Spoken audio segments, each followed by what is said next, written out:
Why has Greta Thunberg had such an impact on the world?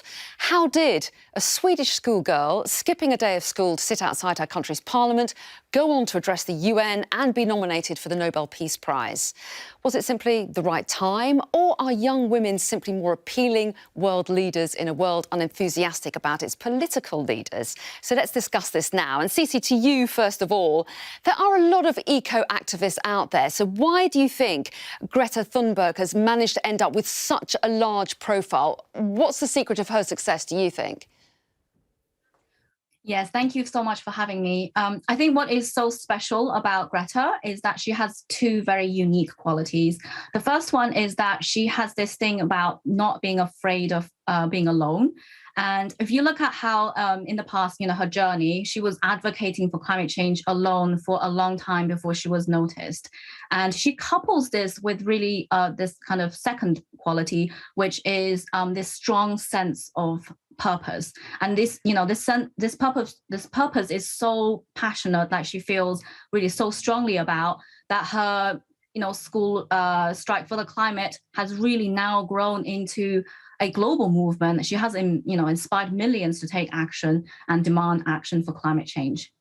And clearly a huge number of people follow her and support her. But also, Richard, she gets a lot of criticism as well, doesn't she? Let's just take a look at what Donald Trump said about her. He said, Greta must work on her anger management problem, then go to a good old-fashioned movie with a friend. And he's not alone. She's sparked a bit of a backlash from a number of people, hasn't she? So she's not altogether popular. Why do you think she attracts the criticism? I think anyone who is a successful environmental campaigner attracts criticism from people who do not like environmental campaigning. And she's been spectacularly successful, the biggest kind of meteor that streaked across our heavens probably the last decade or so. It's kind of ironic, really. Some of the most vocal critics have been newspaper columnists in the UK, who tend to be middle-aged men. And of course, it shouldn't be an 18-year-old Swedish schoolgirl who's telling people what to think. It should be middle-aged men writing for British newspapers. That's their job, surely. That's interesting. But also, Cece, what about the question of whether or not she's being listened to? I mean, she obviously makes headlines, but is she having an impact? I think she herself has talked about the youth summit that's going on in Milan now, saying they don't listen to us, emissions are still rising, the science doesn't lie. Is she cutting through at all?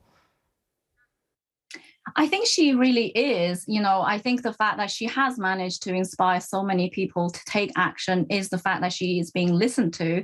And the government officials, they also have opened up these discussions for young people to bring in their voice. There is progress, but I think there is more to be done in order to bring more young people onto the table and have these discussions. What do you think, Richard? Do you think that these young climate activists are being heard? I mean, there are concerns amongst them that they're not being. They feel they haven't got the agency. A lot of them are too young to even vote. But do you think that they are having an impact? Yes, I think they're absolutely having an impact. They are being heard. And just coming back to one of these, the question that you asked initially, Anna, what makes Greta Thunberg so successful? One of the key things about her and a lot of the other young women around her is that they are utterly authentic. They don't pretend to be scientists. They don't pretend to be, interested in going into government. They are just telling it as they see it. And that's massively appealing. Of course, with every government, there's a difference. There's a stage between accepting what the science is and accepting what public opinion is, and then actually enacting policy. And that's the difficult bridge. And that's perhaps where they're not quite having the impact that they would want to have. So Richard, briefly, do you think that COP26 will take notice of what's been said at the Youth COP?